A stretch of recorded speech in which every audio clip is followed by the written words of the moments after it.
The Dare County Planning Board meeting for Monday, August 10 will come to order. Please let the minutes reflect that members Finelli, Barr, Gore, Hines, Overton, and Shelton are present in the room. Beth Midget is present, but she will be participating remotely today. Everybody should have a copy of the minutes from the previous meeting. I had one small correction on page 4. It was the last line in paragraph 2, where it said Chairman Finelli said decks and steps will be included. I don't believe I said and steps, so proposing that we remove that one little phrase there. Other than that, does anybody have any additions, deletions, or corrections to the minutes? Motion to approve as amended. We have a motion by Terry Gore to approve the minutes as amended. Do we have a second? I'll second. Second by Buddy Shelton. Is there any discussion on that motion? Hearing none, all those in favor say aye. Aye. Aye. Opposed? Thank you. Aye from Beth. Motion carries unanimous. Do we have any public comments? Mr. Chairman, I received an email at 4:40 this afternoon from Mr. John Robbins, and a copy of that email has been printed and put at your seats there. And he asked specifically that they be read aloud. So if you so inclined, I'll be glad to do so. They're lengthy, I have no but I will objection do to so. that. You okay with that? Yes. John Robbins' public comments. I hope that these will be read aloud or each line item reviewed in lieu of my being able to verbally present my public comments. I also hope that all of the planning board members were able to review my comments from July 23rd and the pictures that accompanied the comments. My comments follow.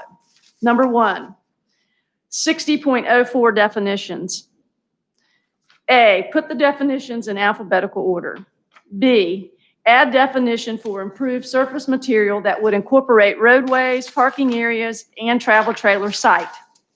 There is a definition for all weather surface, yet it is not often referred to in the document or other terms are used. There needs to be consistency. Number 2, procedures for approval 160.15 preliminary approval parent B submission and contents. A, 17. Would propose showing the setbacks between travel trailer sites, camping cabins, and alternative camping units in free-form camping areas. B, suggest identification of boundaries of fixed versus free-form layouts on plat. 24, number C, item 24, if completed in phases as is allowed, need clarification for what is needed for camping cabin and alternative camping units, footprints, etc. Number 3, 160.22 general standards for all parks. Item A, parent C, when I have asked about the 50% limitation, justification for such and basis, no explanation was provided. With this stated, I would propose a maximum ratio, and he has this in boldface, of 70% cabins/alternative camping units, 30% travel trailer sites. If one wants higher, then one can pursue 160.31 camping cabins, parent B, camping cabins as a standalone use. My reasoning is that the camping cabins are less impactful on the environment than the travel trailers. The travel trailers require more grading, clearing, wider roadways with associated radius, etc. There has been no real justification for the 50-50. One must forget what they are used to when considering what a campground looks like. They have evolved. Item B, parent P, this ordinance as written allows for a central structure or structures requiring that the shower facilities, retail sales counter, and/or coin-operated machines requires the facilities are completely enclosed within the building and there is no exterior advertising. As written, not allowing any exterior advertising includes not allowing any signage on these structures. Not allowing signage creates speak-easy facilities and confusion. I would propose that the language is revised to state signage is situated to reduce visibility from public roadways. Maybe it was the intent to state no off-premise advertising or target advertising the general public. C, parent S, the proposed ordinance allows one residential structure may be located within the park for use as housing for an on-site park manager. I would suggest that to assist in solving the seasonal housing issue plaguing businesses on the Outer Banks, that the ordinance is written to allow for seasonal housing for employees of the campground. Again, the ordinance is written for mom and pop campgrounds instead of resorts. In the campground that I am planning, I foresee lifeguards, retail assistants, building and ground staff, etc., in addition to a singular manager. Again, it may be written so that these employees must be employed by the park, designed for seasonal housing of workers, etc. The owner of the park is required to sign a certificate of compliance. Solve the problem, don't create the problem. D, 160.23, parent A3, refers to improved surface material for consistency. I would add a definition for improved surface material. 160.04 definitions provides a definition for all weather surface, but the term is not used throughout, just needs to be more consistent. Item E, 160.23, parent A2, regarding the measurement would clarify that for travel trailers, the measurement is from improved surface materials defining the parking space for a travel trailer. Item 4, 160.23, parent A3, is confusing. Just all units must be separated by 15 feet. In the freeform layout, there are no defined square foot spaces. Thus, why state only one unit per space? Just state that all units must be separated by 15 feet. Item 5, 160.25, roads and access, parent C. It was my understanding that we progressed beyond what is now written in this draft, requiring a minimum turning radius of, he has in parent Aaron, or is written 45 feet.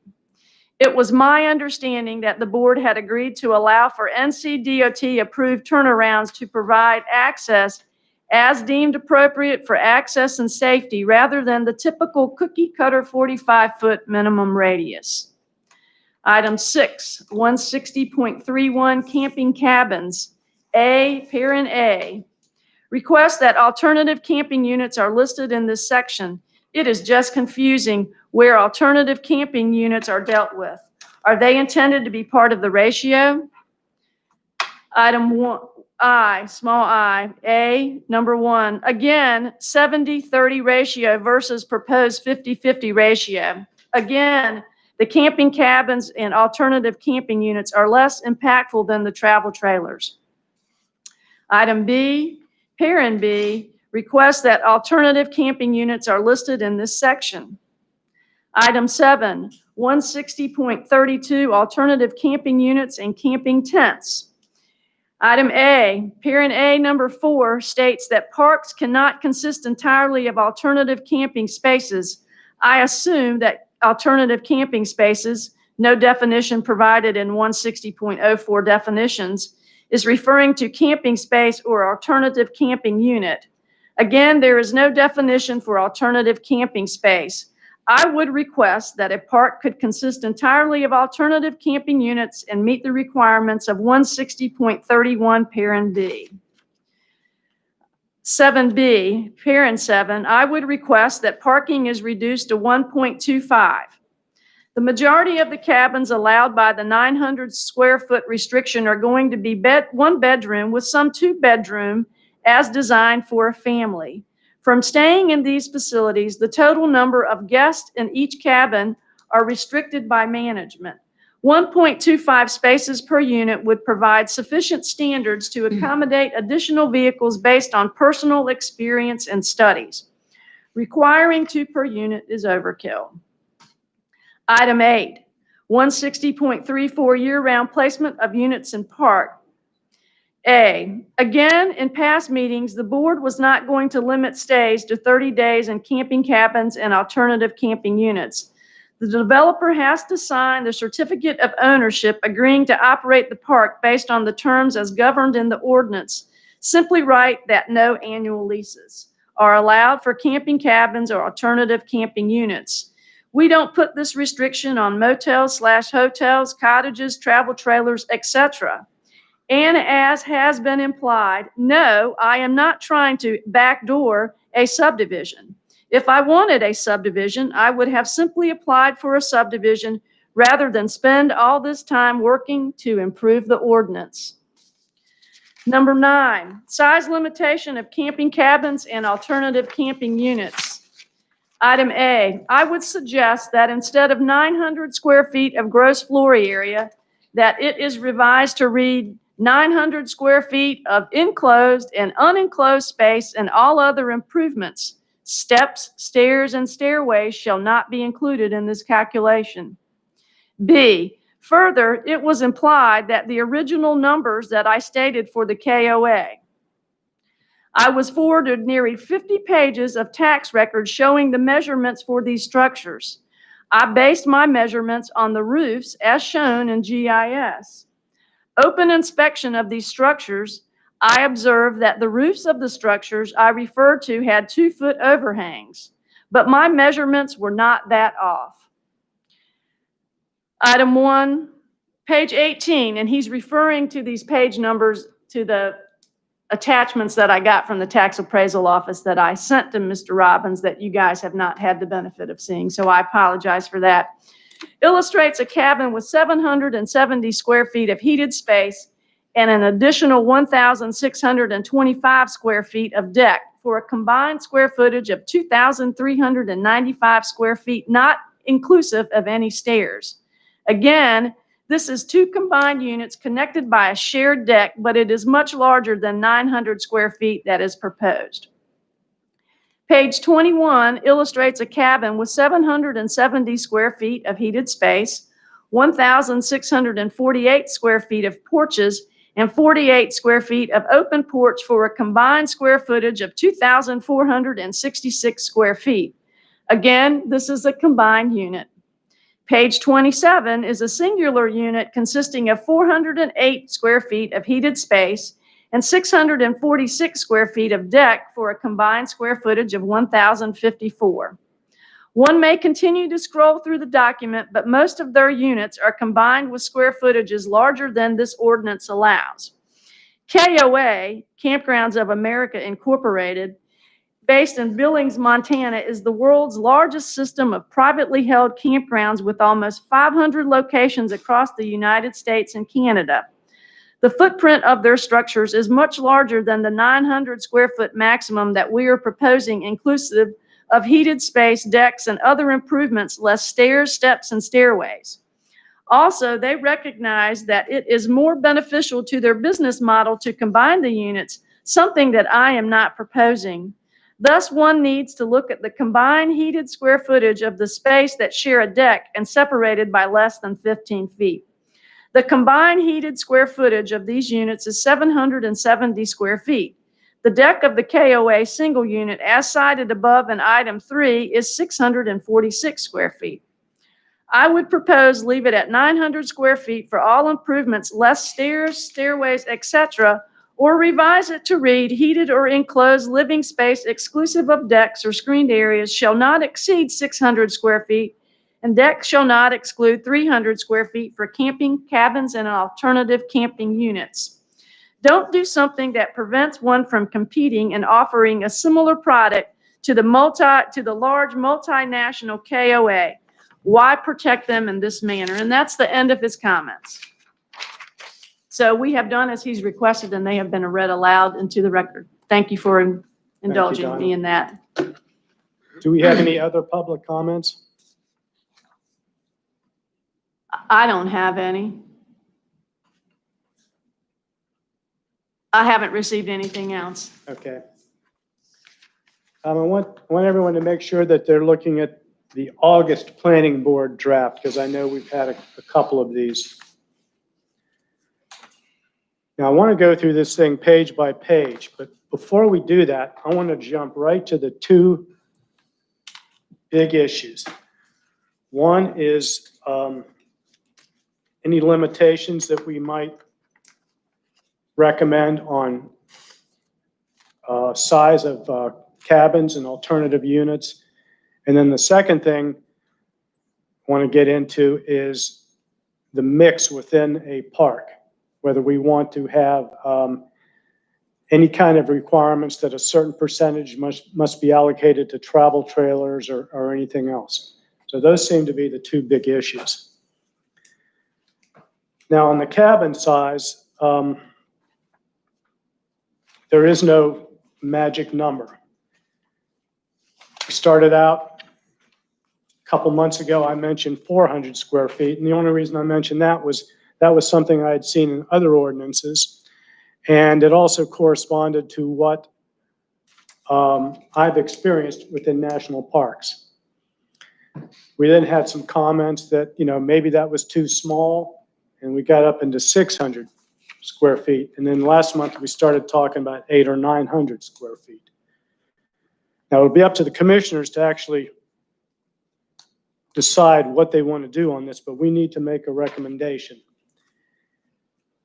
It's not necessary that we all agree. I mean, it's nice when we all do agree, but it's not an easy thing, and if people have different opinions, we'll express those opinions, we'll vote, and we'll make a recommendation on one of them. But again, we're not at war, it's a cabin size.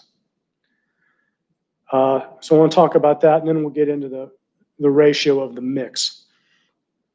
We'll start at this end, and then maybe the next time around, we'll start down there. So don't let me forget Beth either. Right. You still with us, Beth? Okay, thank you. Were you able to hear everything? We're talking about the cabin size. Everything is crystal clear, thank you. Okay, thank you, Beth. Mr. Hines?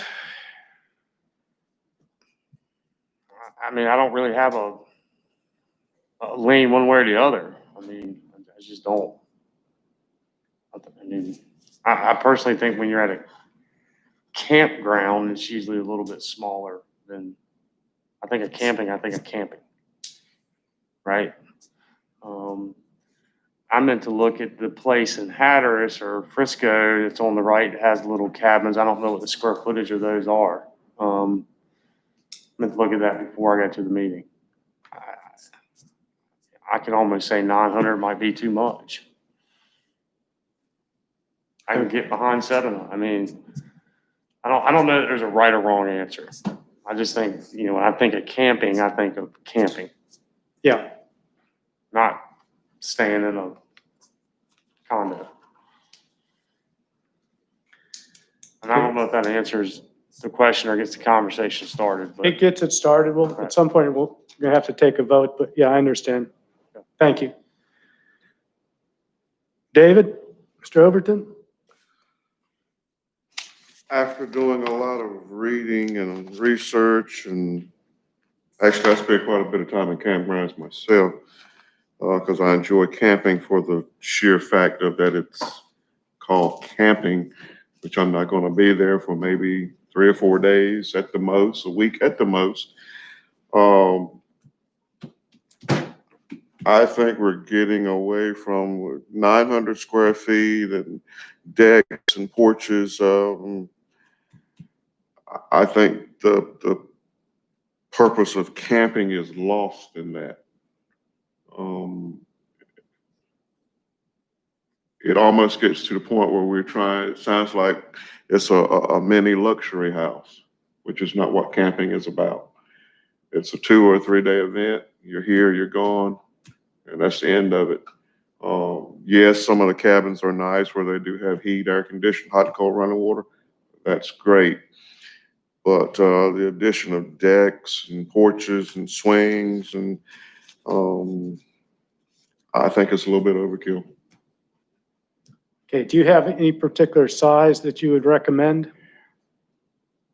I think 9's too much. I'm more in agreement with 6. Okay, thank you for those comments. Mr. Chairman, when you guys are speaking, if you would take your mask off so that it's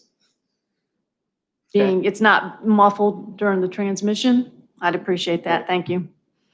All right, Mr. Overton, thank you for those comments. Buddy Shelton? I'm kind of in agreement. I've thought about this a lot. I did some research and I understand. I appreciate first Mr. Robbins' effort that he's put into this, and he's trying to design his own campground.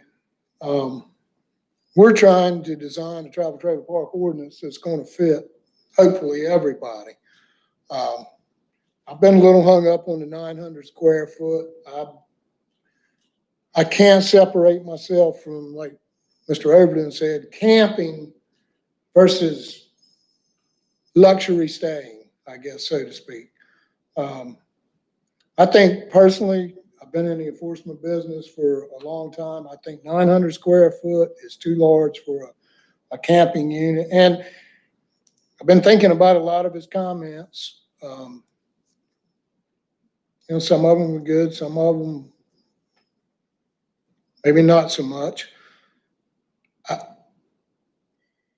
I think we need to try to write something that's good for everybody.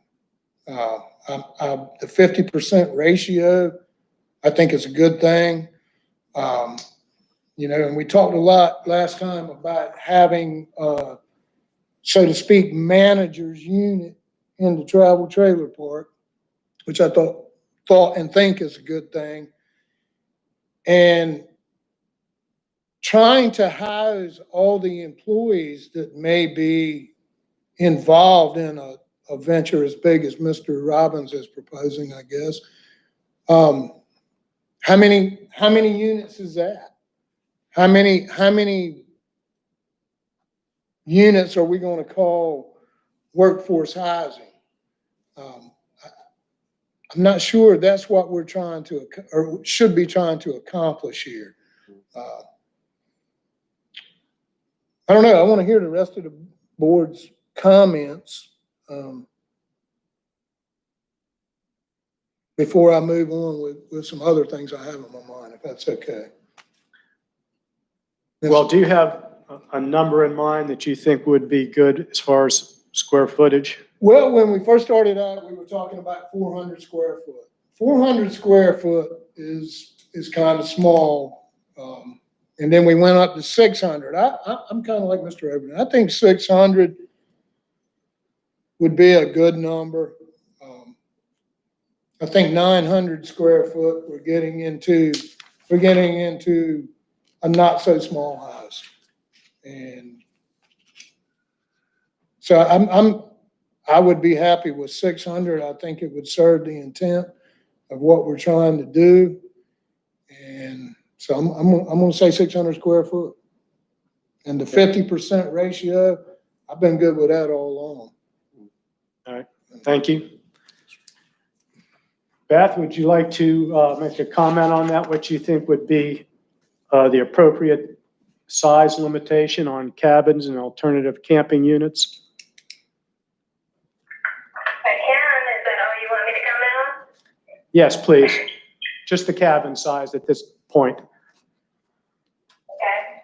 I do think smaller rather than larger. I agree with Buddy. 600 is probably a good thing.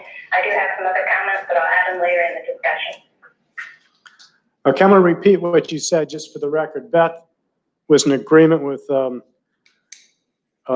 Buddy and David on that, and she thought 600 square foot was an appropriate number. We'll get back to you, Beth, on when we get into some of these other issues, but is there anything else you want to say about the cabin size and alternative camping units?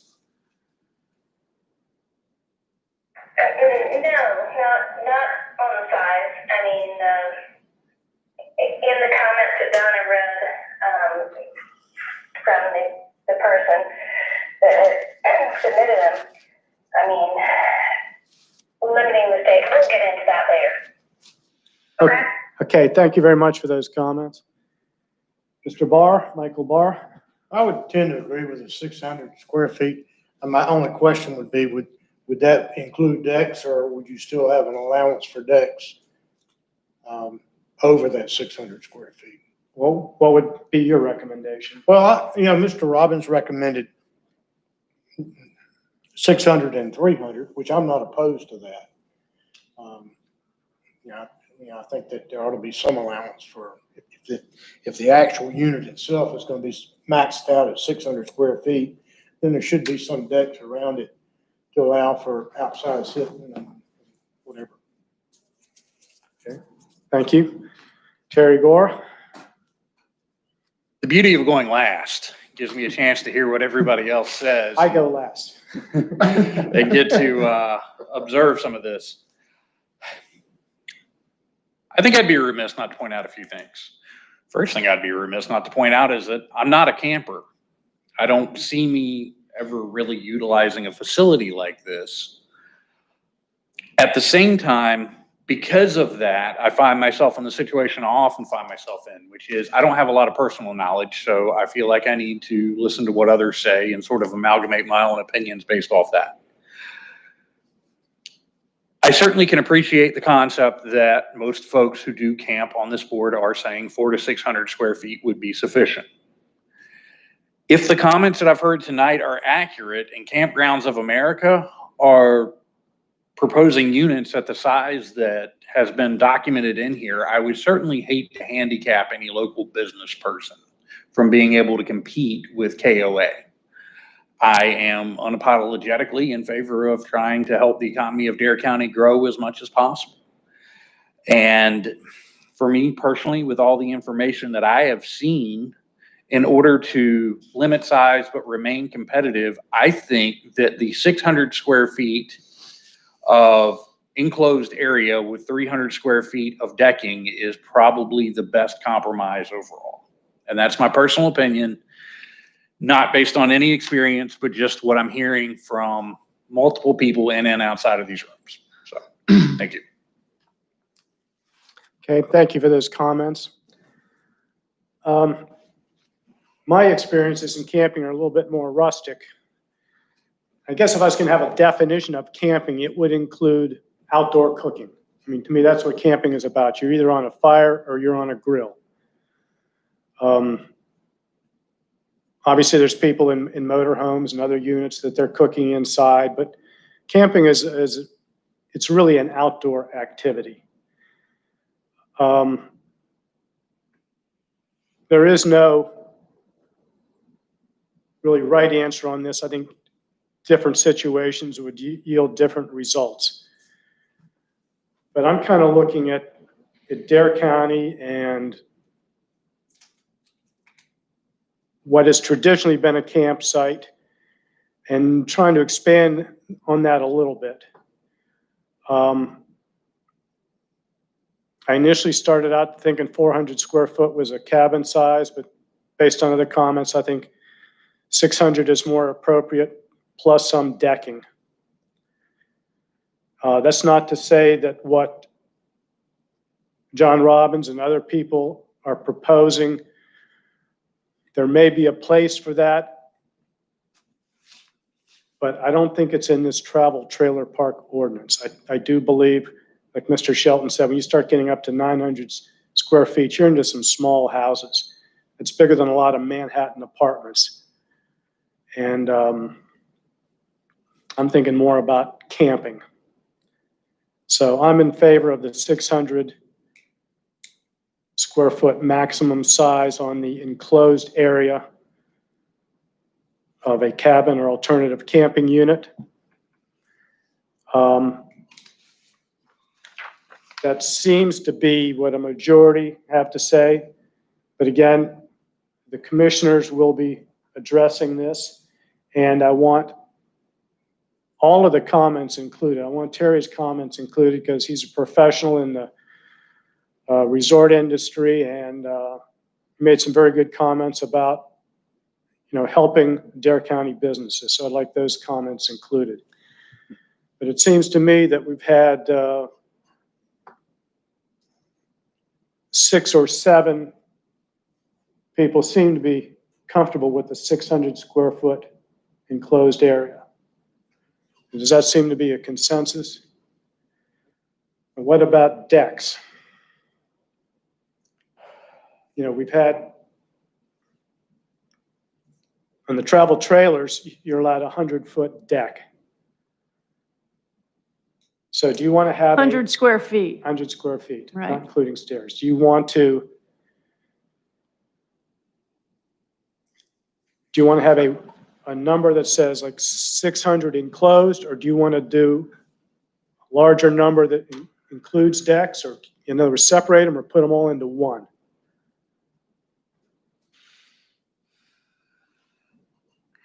Mr. Chairman, while you guys are thinking about what's the right number is, I just want to make some more comments relative to the KOA campground. Please do. I did contact the Dare County Tax Appraisal Office, and they sent me their numbers that they use, which they tax their sketches when the Tax Appraisal Office has notes and they have outlines of the buildings, and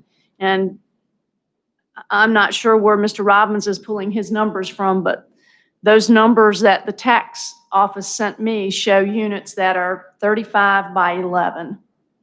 And some of them are connected by decks, more deck, 1,000 square feet plus of decks, but the units themselves are not 770 square feet based on my understanding of what the tax appraisal office sent me. Now, I may be reading that wrong, but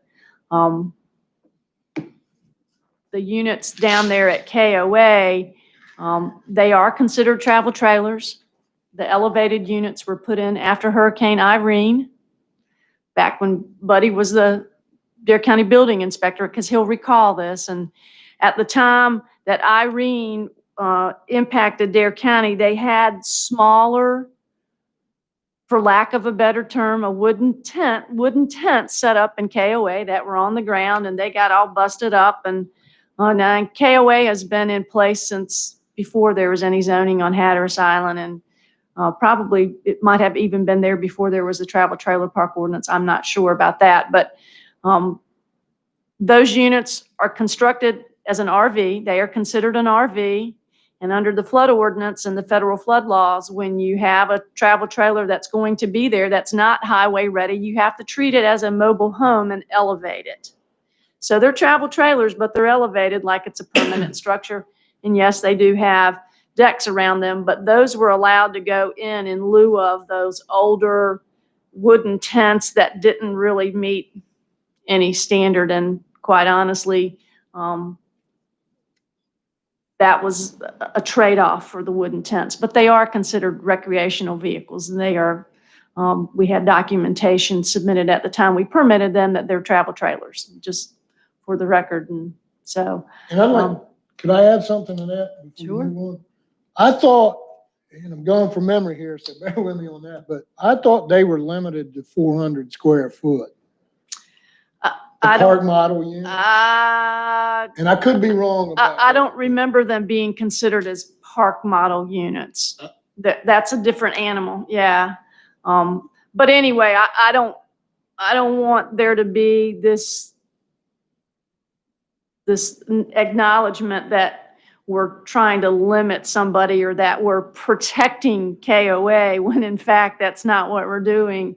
We're just trying to write an ordinance that applies to all of unincorporated Dare County. And we're trying to dial it in and get it to where people who want to develop campgrounds can do so, but we also want to make sure that what we're developing are campgrounds. So I'll stop right there and let you guys continue your discussion about how much deck you need. Okay, thank you for those comments. So that these things don't become small houses, I like to keep the enclosed area at one number and then decks at another. not combine them into one. Does that sound reasonable? I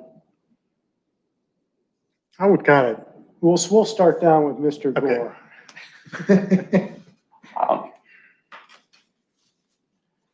For some reason in my mind, the idea of a ratio keeps sticking in. So if you were to say something along the lines of no more than 49% of the enclosed space could be deck spacing. So for example, if you were to build a 500 square foot unit, you couldn't have more than 240 feet of deck spacing.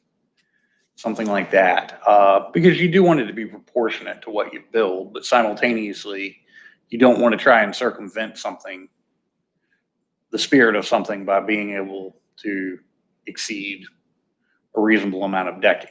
So that's the initial thought I have on that. Okay, thank you. Mr. Bauer?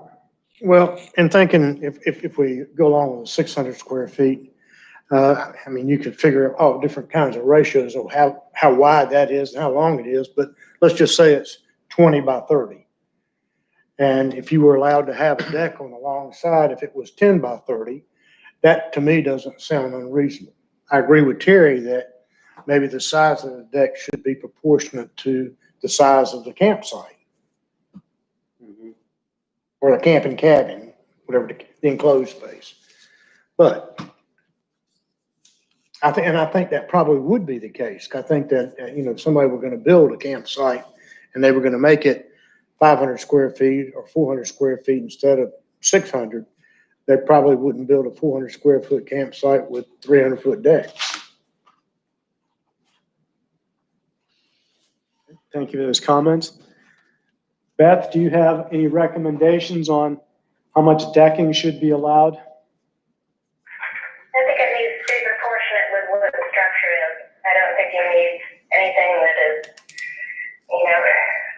more than half the size of the structure, definitely. I mean, it needs to be proportionate with what the structure is itself.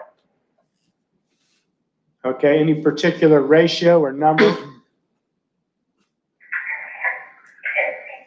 In my head, maybe no more than a third of what the structure is, but, I kind of need to look at it as drawn out, but I just don't think we need anything disproportionate with the structure. It needs to be in line. If we're allowing, travel trailers only a certain amount, I do think it would be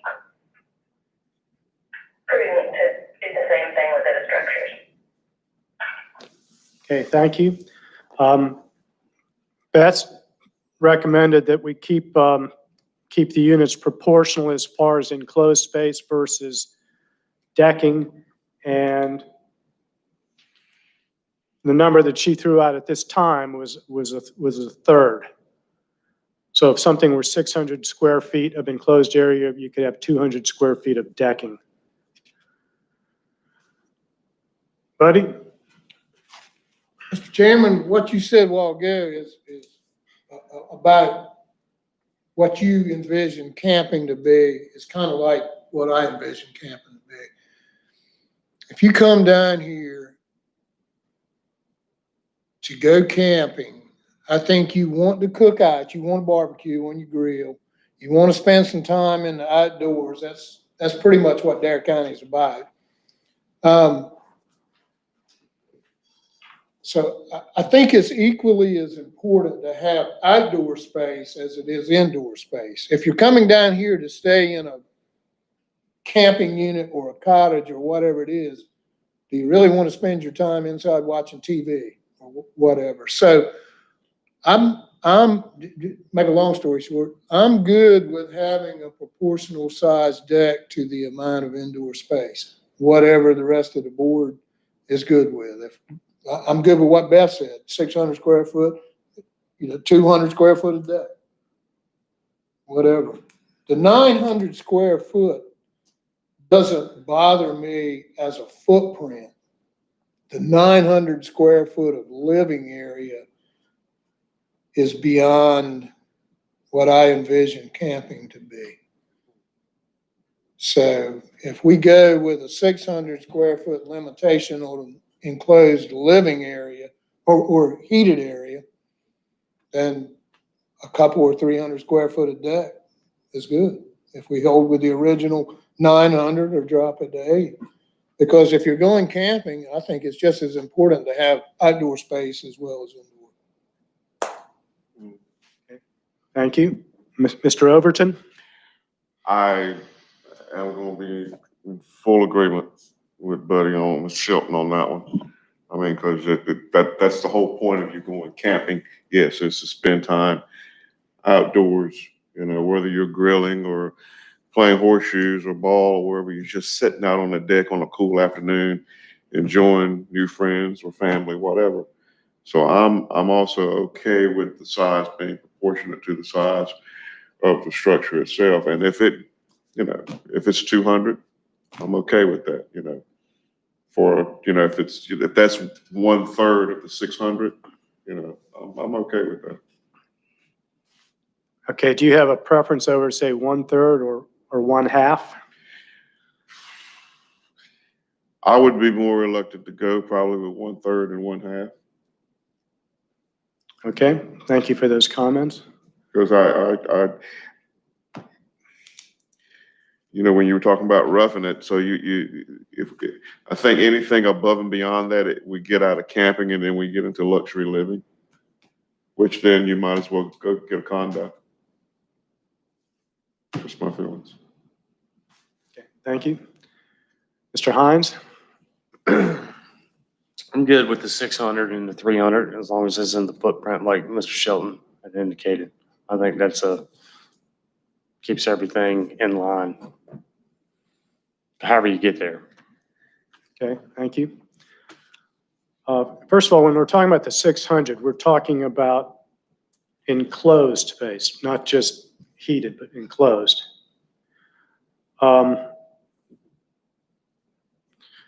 We seem to have two different numbers.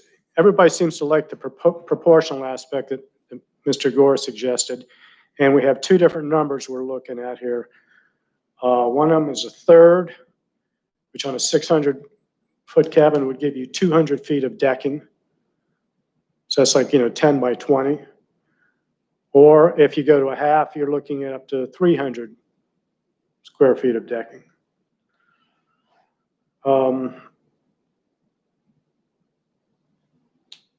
I don't really have a preference. If you're gonna, if I had to pin it down, I'd say 1/3, but I'm fine with a 1/2 also. I want to take a vote because we need to put a number on this. Okay, is it acceptable that we vote on those two things, 1/3 or a 1/2? Yeah. Does that sound reasonable? Yeah. Thank you. Beth agrees that that's reasonable. Okay. All those in favor of 1/3, raise your hand. My hand is raised. Okay, Beth, hands up.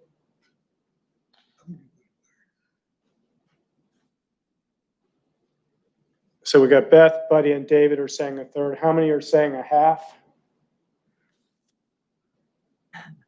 I'll go with a 1/2. It's outdoor space. I'll go with a 1/2. Mr. Chairman, if the board would address the comments that Mr. Robbins makes about the decks being connected and whether that's something that we're interested in. It gets back to the consistency with the KOA where they do have those units with the decks connected. Just to give me some guidance on that. Comments, anybody? I'd like to make one. When Mr. Robbins in his comments was talking about the free form, just clarifying the free form so that the units, whether it be tents or whatever, are minimum 15 foot apart. Okay, and I like that. If these units, we'll say cabins, for lack of a better term right now for discussion, if these cabins are a minimum of 15 foot apart, then I don't see any issue of having the decks connected. That's gonna be a certain design deck in order to fit the parameters of of the square footage. But I don't see any issue as long as the units themselves are 15 foot apart. That's my thoughts. I would concur with that. I mean, if you can keep them 15 feet apart and stay within 50% per unit, then yeah, good on you. So if the units are 15 feet apart and the decks are connecting it, how does that play into the 50% rule of the decks and the square footage of the decks? That's what I'm saying. They're gonna have to be uniquely built to meet those parameters. Well, I'm going to anticipate that somebody's going to ask to say, well, I think that there ought to be the allowance there that where they're connected, that it's more than 300. I'm just going to anticipate that and say that we need to anticipate that. So that if you have 2 units and you have them connected with decks that, I don't know, somehow or another that they get some slight increase, because the area where it's connecting can't be exclusive to the one unit. I don't know how they're going to do that. I don't know. I mean, couldn't you have a smaller footprint of the two that are connecting You could, yeah. so that you still fall into the same? So even if they're connecting, what the board is saying is that you've got 900 square feet, 900, or you've got 900 square feet is what we have. A piece. 900 and 900, and then 15 feet apart, and that you've got a total of 600 square feet of deck. And so however you can figure Shared that is between two okay as long units. as you have the 15 feet of separation. Yes. Right. Okay, I just want clarification on that. So Well- that it's 600 and 300, and however you choose to use that, and if you want to connect them, that's okay, as long as there's 15 feet of separation, because I think that if we're okay with the decks being connected, then we need to say that in the ordinance. Okay. I have a little issue with that, because when I think of a cabin, I think of the deck being off the front, be it your entry, your front door. I don't understand why you'd be putting big decks off to the side and then connecting them with other units. Because you're outdoor grilling and looking at the stars and recreating outside, yeah. Well, that would be, I mean, to me, that would be, we'll say the owner's choice. Yeah. Because just say if you had 2 families that wanted to come camping Yeah, that don't mind sharing a deck, and if you're seeing that's not working for you as a manager or owner, then maybe the rest of your cabins could be envisioned as being singles. But if you take 2 units where the doors face each other, the entrances face each other, and have a communal deck in the middle, and you could rent that for, just say, 2 families, or I mean, that's what I envision with a adjoining deck. That's what I envision as well, would be 2 nuclear families. I mean, the thought that comes to my mind immediately would be something like myself, my children, then my sister, her husband, her children get the other cabin, and we have shared common space, and we're able to maximize shared common space as opposed to, you know, I've got 300 feet and she's got 300 feet, and we're trying to get all the kids together and things like Yeah. that. So, piecemeal, yeah. Now, is this, when we're discussing this, is this also including steps? No, No steps, steps are, I don't know. You guys tell me. I think steps should be excluded from the calculation of the 300 square feet. I'm good with that. I agree with that. just give, Beth, do you have any comments about whether there should be allowed adjoining decks? I mean, I think that, I understand why they might like it, but again, in the separation of spaces, it might be,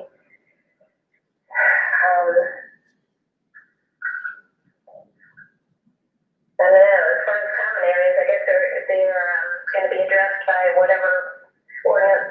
place for the actual camping space, the unit itself or the campground. As far as common area, I mean, as far as separation of whose responsibility is for any kind of liability or anything.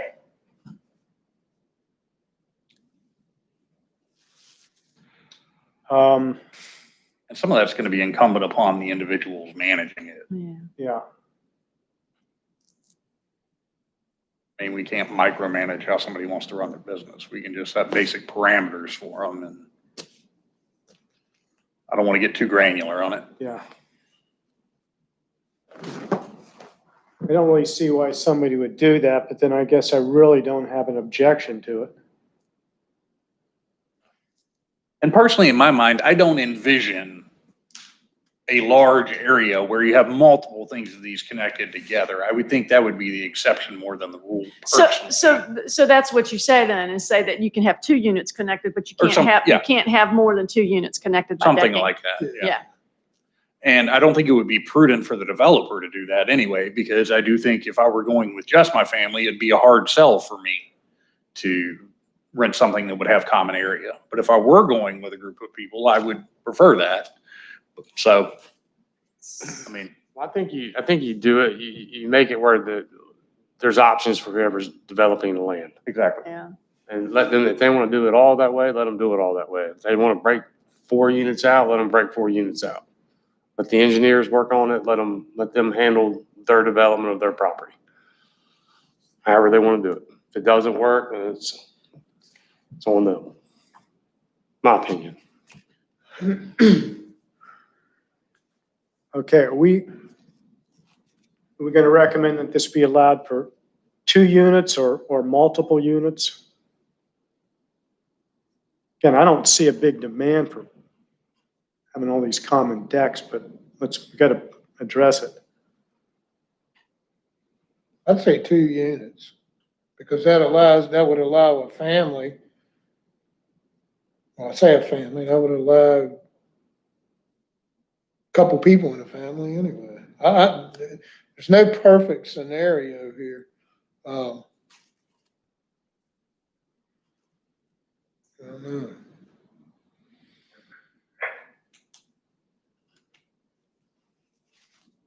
I would tend to say 2, I think would be practical. I don't see any more than 2 being prudent for anybody to build, so. Is that okay with everybody then, if we put a recommendation that you be allowed to have 2 units joined by the deck, But not more than 2. but not more than No 2? more than 2. No, not more than 2. But Don, I think we're in agreement on that. Okay, that's what I've written down, 2 units max. Okay. So then to summarize, we're looking at 600 square feet maximum of enclosed space. We're looking at decking, which would be allowed up to 50% of the enclosed space size. So a 600 square foot unit would be allowed 300 feet of deck, not including the stairs. And we would allow 2 units to have those decks joined. All right. The next big issue is about the makeup of the various camping units. Do we want to have percentages in here that say require a certain number of travel trailer spaces? Or we want to allow the developers to put in whatever they would like, including all cabins or all alternative units? We'll start down here. Mr. Hines? I mean, I believe they should have the option to decide which works best for their parcel of land. Okay, so no requirement of certain number of mix or anything like that? I personally don't have an issue with allowing them to do what they feel is best suited for their property. It's because camping has evolved. We can consider it rustic and how we grew up camping, but times have changed and we got to be a little open-minded to it, regardless of our personal opinions of what camping should be. Okay, thank you for those comments. Mr. Overton? 60/40 just comes to mind. As far as percentage, 60% travel trailer, 40% cabin. Seems like a fair ratio. Okay. Mr. Shelton? I'm still good with the 50/50 because this is a travel trailer park ordinance. Travel trailer park, travel trailers. I mean, it speaks for itself.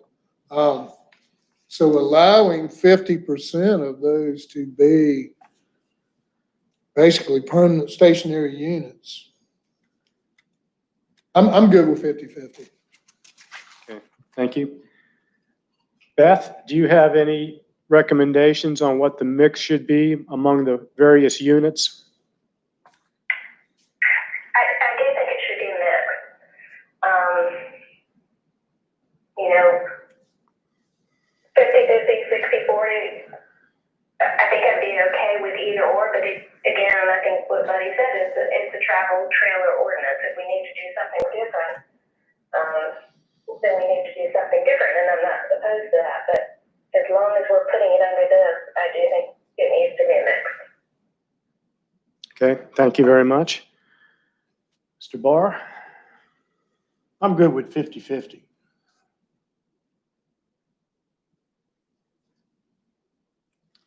Terry? I'll once again use my seat on the end to defer from the beaten path. I actually want to come full circle back around. I believe that if the developer or the owner wants to do whatever percentage they feel is best for their unique piece of property and their unique clientele. So, I mean, I'm kind of in agreement with Board Member Hines that, you know, it's not really up to us to get that myopic on it, but that's just my opinion. Okay, thank you.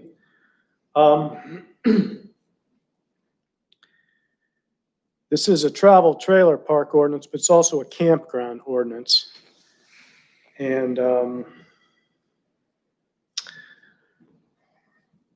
I don't see anything really negative about having all cabins. I don't think it's going to drive the trailer parks out of business. So at this particular point, I'm okay with all cabins, if that's what a developer wants to do. Now, just based on the comments of the board, it looks like there's 4 members who like maintaining some travel trailers, and we'll say it 50/50. And we have 3 who are okay with 100% cabins or alternative units. So I think the total package that we will vote on tonight will include the 50/50 split. But just like with the unit sizes, I would like this information conveyed to the Board of Commissioners so that they understand that, you know, there is a difference of opinion here. It is very close. And again, there's no right or wrong answer. We do have to make a recommendation. We'll go with what the majority says, but it's close. So I think we can include that information. Well, I think the board, if that's the direction that you're going, then is it going to be that the section that's for camper cabins only be deleted from the ordinance then, or is that the compromise between the 4 and the 3? We've got, you know, some saying that if it's a campground or a travel trailer park, then you've got a 50/50 split, and we're going to treat it this way, and you're going to have a 60% lot coverage because you're a commercial use. But if you're a 100% cabin or 100% alternative camping unit, then we're okay with that too, but we're going to treat it a little bit differently. And we're not going to give you that 60% lot coverage. We're going to tell you that you only got 30% lot coverage because we're trying to let that developer have that option, but we want to recognize that what they're doing, if it's a development that has all camper cabins, that it is a development and that it's a campground and that's how it functions and that it's overnight accommodations and it's not permanent dwellings. I'm just throwing that out because I put that in there as that compromise. And so I can take it out. I mean, at this point, we're come full circle back to where we were last month almost. So you guys just tell me. Well, again, I think by 4-3, we have said that we want at least 50% of the spaces maintained as, for travel trailers in the campgrounds. And the option to have a campground that's 100% cabins or 100% alternative camping units, you're telling me to take that language out of it.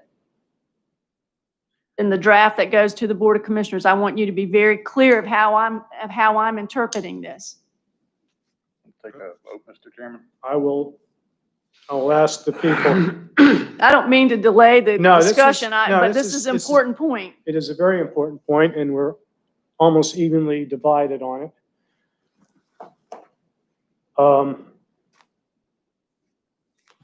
Do you have a suggestion? No. Okay.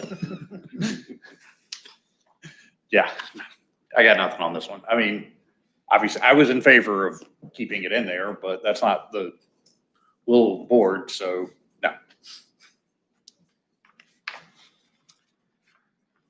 Then what I would suggest is we take it out, because that's what the majority have stated. But you may want to sort of keep it in your back pocket so you can address this, because I'm sure that at least one person will mention this to the commissioners, and I think the issue needs to be addressed. Yeah, I would agree. I mean, if we're this split on it, then it's probably something that's going to come up repeatedly. Let me ask this.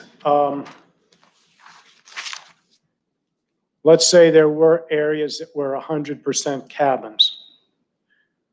What do you think would be an appropriate density? Do you think it should be 30% as we do in residential, or do you think it should be 60% as in commercial zoning district?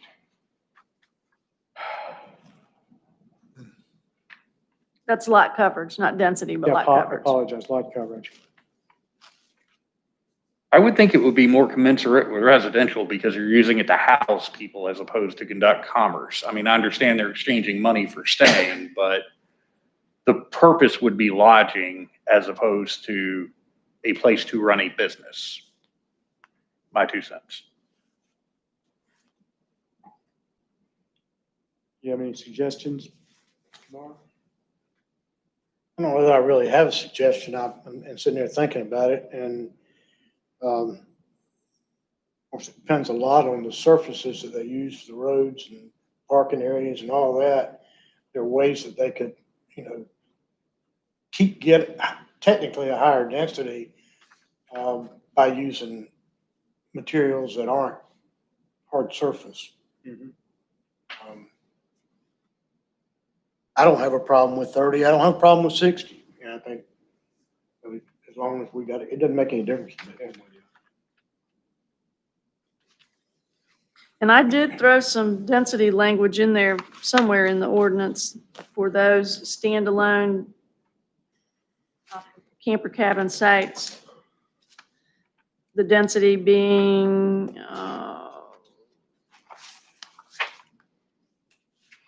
based on the amount of wetlands that's in the tract.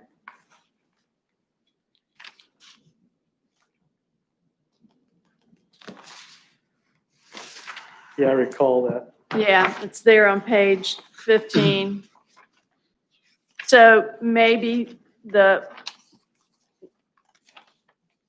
we have to have a question of lot coverage. So if we're calling it a campground and then it's a commercial use, and if it's all cabins and it's all alternative camping units, then let them have the 60% lot coverage, but then apply the density the way that I have it written here then.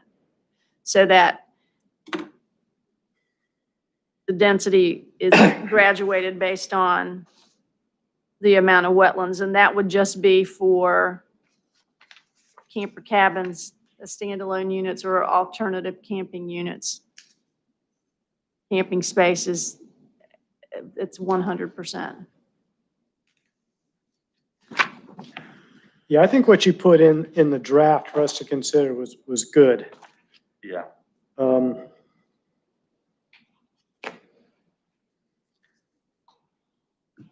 So perhaps when this goes to the commissioners, we'll have a recommendation.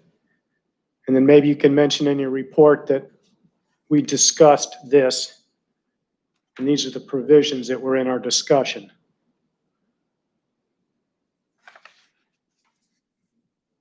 So let me see if I understand where we've got to.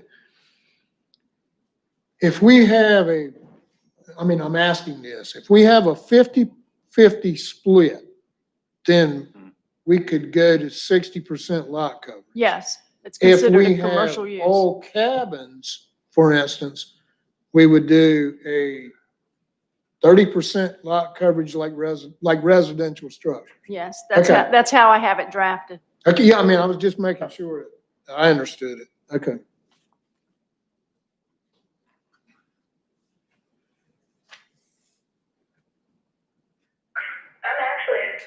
okay with that. I mean, it is a different animal when you go to 100%. There is a lot of different things there isn't in the door to at that point. Okay, Beth just called in and said she was in agreement with that approach for 100% units because it is more like a residential setting.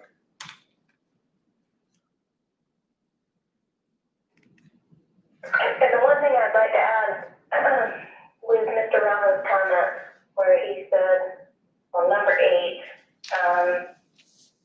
the tax meeting limiting to 30 days, we have not put any kind of restrictions on motel, hotel, cottages, that type of thing. In vacation rentals and that type of thing, we do have, if you're beyond 89 days, you turn into a full-time rental. You're not a vacation rental. So there is some limitations there that he's not recognizing. I was just going to point that out. I'm not sure if that really is relevant right here, but number 8, after 89 days, we do turn into a full-time rental, year-round rental, not law, not vacation rental law. Yeah, and one of the key things to denote, I also Hold work, on one second. I just want to repeat what Beth said while it's still in my head for the record. So Beth was commenting on item number 8 and about the 30-day stay. And she said that once you get past 89 days, you're really a long-term renter. You're not into the vacation rental aspects of this. It's under state law. yeah. Mr. Gore. I was just going to add on to that. One of the key differences between being able to be a long-term rental or an over 90-day rental versus an 89 or less day rental is permanency of address. You cannot declare your vacation rental a permanent address. You can't have mail sent there. You can't put that down on a driver's license, things of that nature. And I think that should also apply here. So you have to have a separate full-time residence. And that's part of the lease agreements that people sign. Okay, thank you for those comments. To add to that, taxation, there's different tax, there's a lot of differences once you pass that 90-day mark, the tax, and yeah, definitely. And I'll also say as a camper, if you're actually camping, you don't want to go past 30 days. I mean, then you become a mountain man.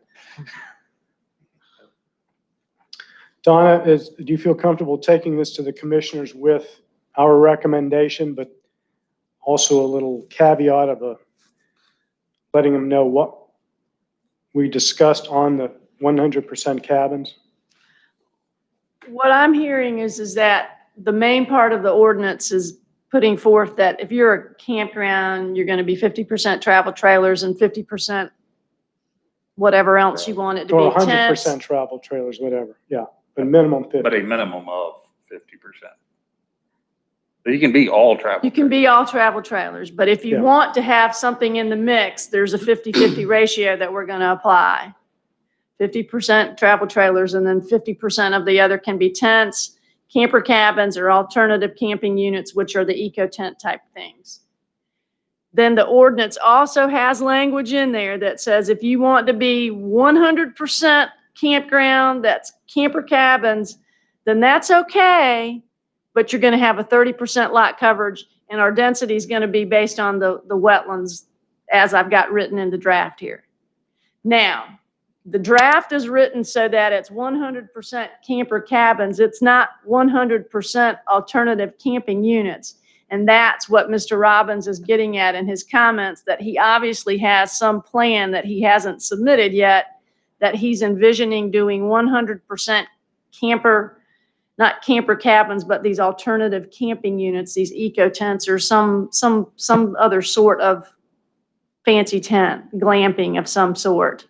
So what I'm not clear on is how you guys want to treat that. Are you okay with a campground that's 100% of these eco tents or whatever?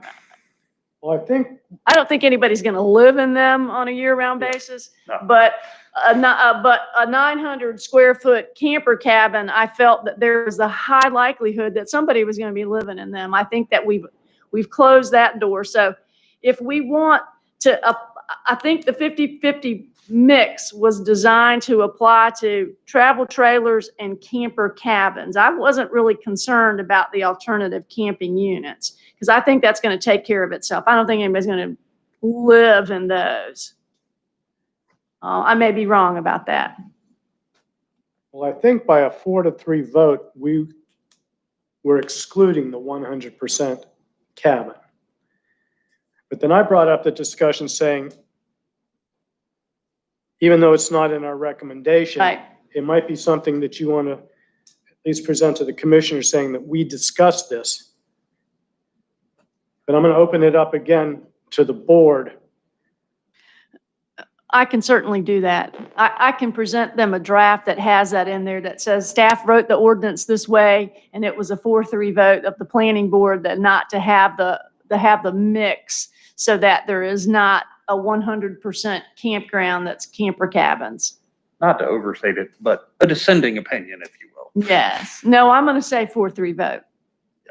Yeah, no, that's good. It's significant. It's being honest about Yeah, it. well, And at the same time, we seem to be in agreement that if the commissioners decide that all cabins is okay, we like the way you drafted it. Right.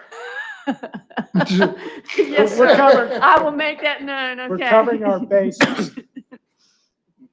So we voted no, but if you vote yes, then we have the suggestion Yes. for you. That's Yeah. correct. Yes. Okay, I got it. So it's that and whatever Donna says. I'm just gonna add something in.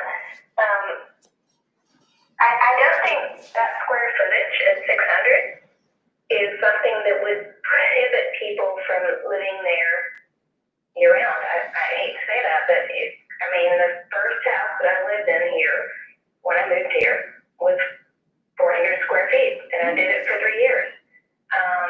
I don't think that people might not try to do year round, and that's why I'm really pressing the fact that we do need to have something in there that makes it such that it is limited time frame. And just my 2 cents. I fully agree with that. I mean, because if you think about it, if you look at a lot of the motels in the area, you have year-round residents in those as well. So, I mean, putting something specific in the language stating that there's a limitation on the number of days, I think is imperative to getting the point across that this is for recreational use, not for housing. Yeah, those were the comments that Beth made, for the record, that we do need some provisions in here that restrict this to vacation time, camping time, and not permanent residence. Because a square footage limitation isn't gonna do it. Doesn't matter how small you make it. Right. Correct. Square footage is not gonna do it. It needs to be somehow written in there. Well, I had that written in there in the draft last month, and you guys told me to take out the numerical references to where I said 30 days or more. And so I took that out. Yeah, we're kind of a pain like that. Well, Beth wouldn't, so we're a bunch of guys. I Please mean, don't and put I that in could the put it back in. I still have that draft, but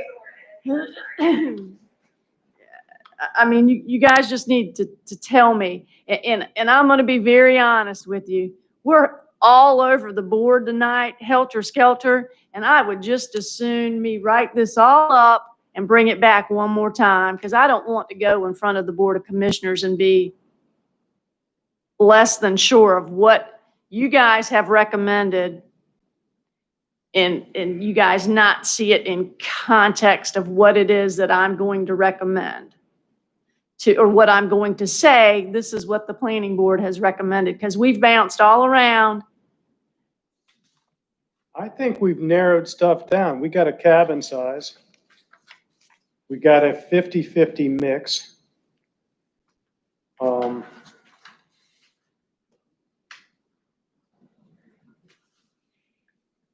Mr. Chairman, if you'll indulge me, I actually do agree. I do think seeing it all in its final form one last time and having a final discussion, because I would like to commend the board that I think we've had a lot of great discussion, and we've had a lot of different opinions that have been handled amicably, and we've had to wrap our heads around something that most of us weren't familiar with at all 3 months ago. So I don't see what it would hurt to see one final proposal and have a final discussion to make sure that we are all in as much agreement as we can be. Personal opinion. I'm good with that.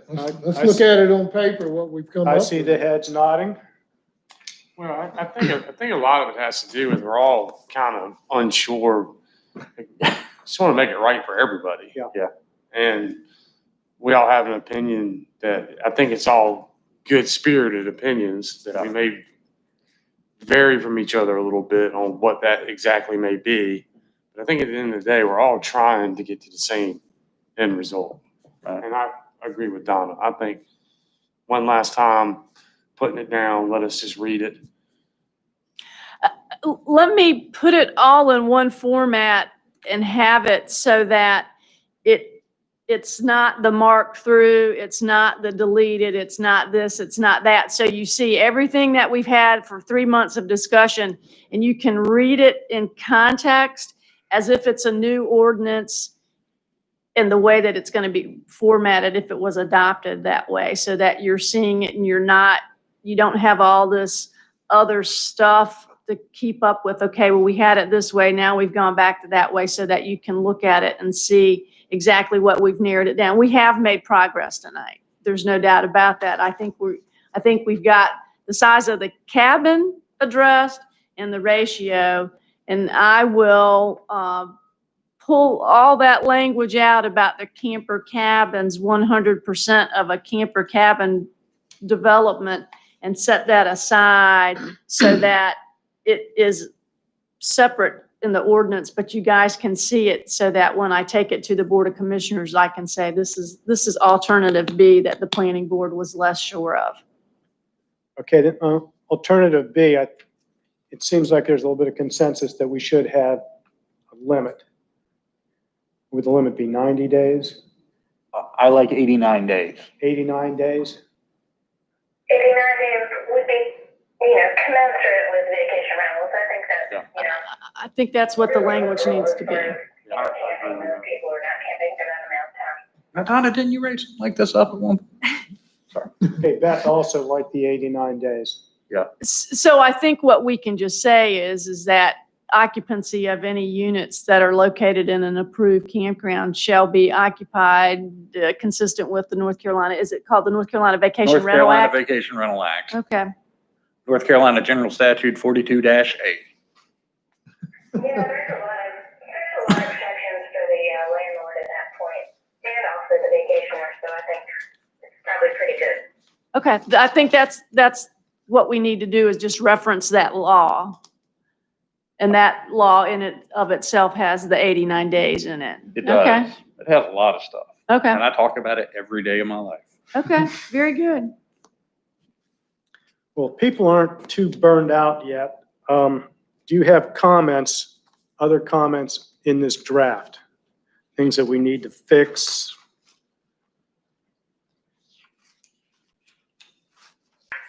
I do have a comment. Okay, Beth has a comment. Go ahead, Beth. I was beating a dead horse, but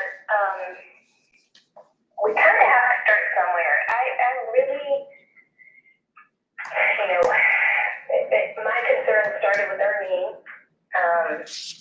We had the campers that were on the cross street from the campground, and we had this little camper cabins that went into the creek here. And I talked to the people that their cabins got flipped into the creek, and they were saved. Thank goodness we didn't lose any life, but there was an expectation with those campers or those cabins that they were safer than being in a trailer, safer than being in a tent. I'm just wondering if there's anything that we can add if we're allowing alternative camping cabins or whatever it is. If there could be an enhanced warning, and again, this is not what we need to do, probably. It might be from emergency management or something. If there's a warning mechanism for campgrounds or anything as we move forward, regulating these things. Those people did not have a whole lot of warning. I'm really worried about people in campgrounds. Not having the proper warnings that they need to. If there is anything as we start adding these into our mix of lodging, which I think is a great thing. I'm not adverse to adding this. I just think it's a great thing. I grew up here camping. My first exposure to Hatteras Island was camping. I love camping. I just feel like there might be a little hole there, and again, if we're adding these little campers and these little standalone units, is there any way we can kind of enhance the warning system? Not part of regulation right now. I'm just throwing it out there as we move forward. Okay, thank you. So Beth mentioned the possibility of enhancing the warning systems for people in the campgrounds. Now, if we go with cabins, they're built to the code. So that shouldn't be that much of an issue. We don't have to decide that now, but Don, if you think there's something that can be put in there, fine. Otherwise, we'll leave it to another department. And I'll go back through my emails, but when we first received the request from KOA to put in these eco tents, we consulted with North Carolina Department of Insurance, and they gave us some feedback on that relative to how the wind zone applies to it. And I'll pull up that email, and I'm fairly certain that they told us that they needed to, that the wind codes needed to apply to them, that they needed to demonstrate compliance. And so I don't know how they're going to do that.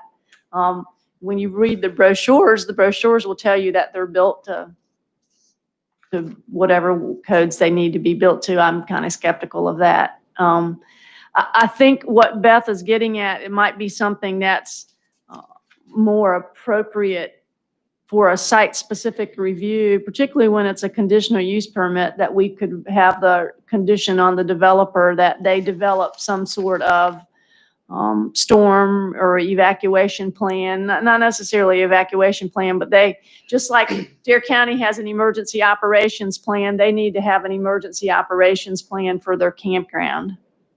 And when we were reviewing Mr. Fearing's campground in front of the Board of Commissioners, there was discussion of that in terms of, the travel trailer owners and do is it incumbent upon the owner to pick up the phone and say, hey, you need to get down here and get your travel trailer?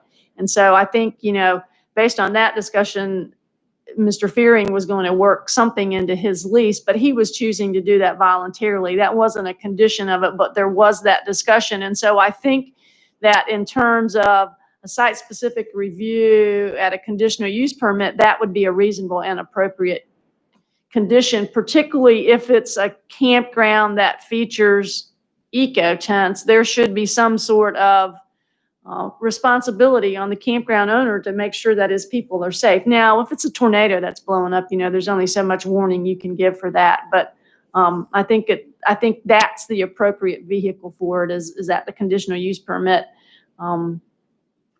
We could even go so far as to put that in the revised ordinance to say that, depending on the scope and the size of the development, that a plan may be required as part of the development. But then if you put that in the ordinance, then it becomes almost like an enforcement mechanism for us. And so we want to be careful. But so I think if you have it in the conditional use permit and you get the developer to put something in his lease about how he's going to do that, then that's as far as we need to go. Thank you. So with the Vacation Rental Act also, which we were talking about, there is an enforcement mechanism that people that are under a vacation rental lease do have to leave if there is a mandatory evacuation. I'm just wondering, because obviously I've observed that while we vacate our vacation rentals, campgrounds don't necessarily do that, and it scares the hell out of me. It really does. And I saw the result of it with our name, and it just scares me. So I just really want to try to be, if there is any way to add some public safety features into whatever we're doing now as far as ordinances, let's try to do it if we can. And I understand if we can't. Thank you. Okay, thank you, Beth. Well, Don, I think you understand what's going on here. I like your comment about trying to deal with this at the CUP level. But if you do think that there's something appropriate, you can throw that in a draft. I'll work on it. Okay. In this draft, we are allowing one unit in the park as housing for the manager. Do you think we need to expand that to other employees?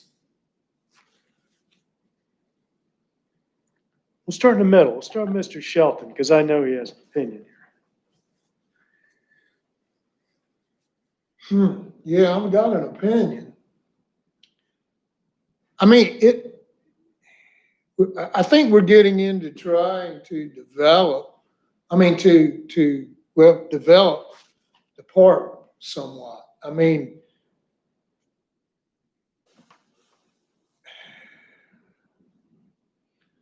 if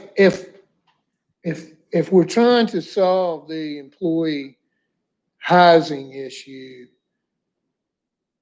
we're only going to allow someone to stay in, we'll say a cabin for 89 days, okay?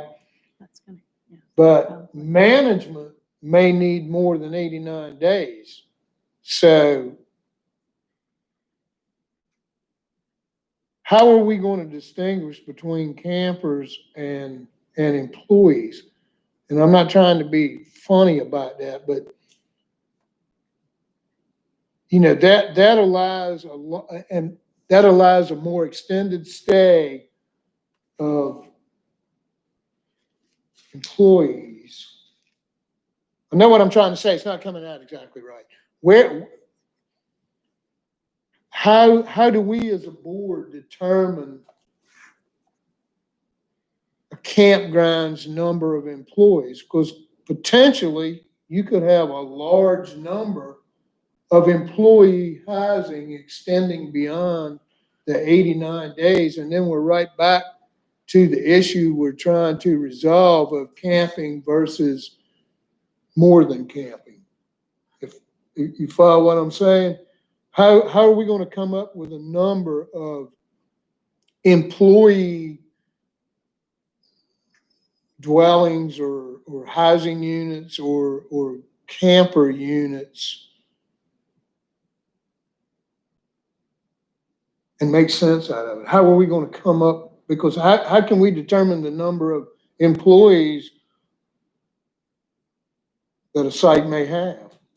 Let me make this suggestion. The way it's drafted right now, we're allowing one unit, and this could even be a mobile home for the park manager, and perhaps say that additional housing for employees may be allowed at the CUP level. That way we can actually see a plan, and if somebody has expanded facilities, swimming pool or something, and, they got to hire a lifeguard and a couple other things, then maybe we can expand that at the CUP level. I think that's a wonderful idea. I think that's a good idea. Beth thinks it's a good idea. We do not need to manage that. We need to say, if you have something, you're allowed 1, 2 employees, and then if you have to go beyond that, then you need to verify. Because it could turn into in a bad way, it could turn into everybody there is an employee, and that's not good. It falls into a different set of laws. It really does. There's a whole different set of laws and a whole different set of protections for people that are renting. We need to control this. Okay, Beth said we need to control this. There's a whole nother set of laws. Donna, what do you think about my suggestion of keeping it at 1? I was sitting here writing the same thing that you were saying, Mr. Chairman, that we would just address that the issue of employee housing would be discussed during the specific site plan review, be it a conditional use permit, or if it's in a S1 area where it's not a conditional use permit. Based on the number of employees that were identified at that time, I think that the language that's in the ordinance now, and just to remind you, I did have other language in the ordinance last month about the employee housing, and you guys told me to take that out, so I'll bring that back again. But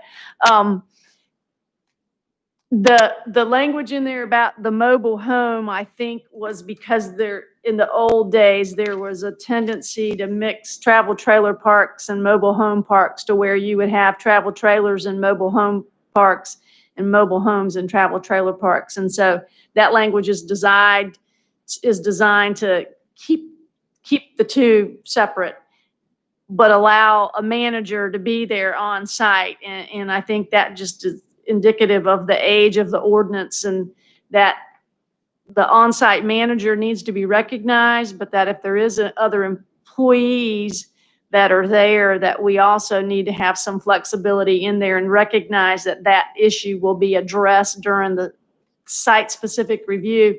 You got an area of land that you're developing as a campground, you're going to put your employee housing over here. You're going to have it, you're going to have it in another area. You're not going to mix it up or somehow or another. I'll write some language in there that gives us some flexibility to address that during the site review process.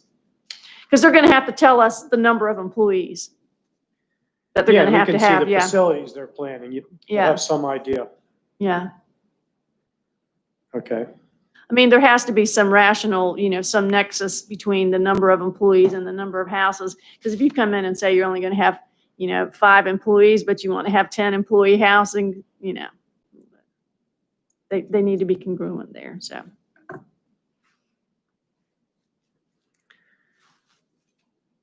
Now, in everybody's review of the August draft, did you find any other things that you want to address at this time? Corrections, additions?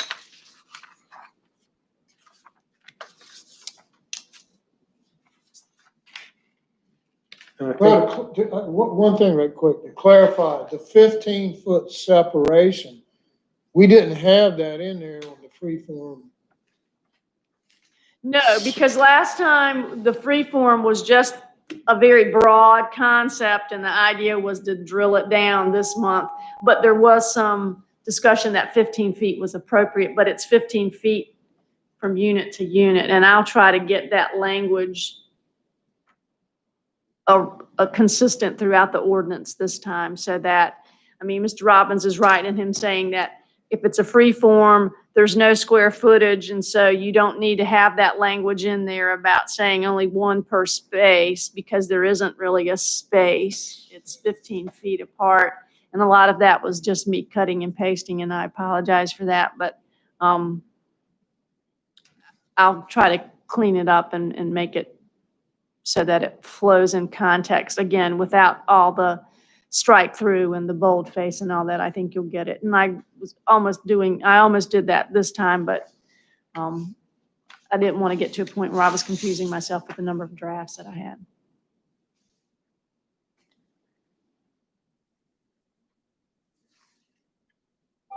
Anything else we need to be covering on this?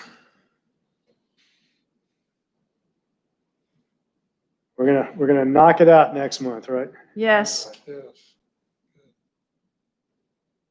I think we're on the right path. I think we're gaining on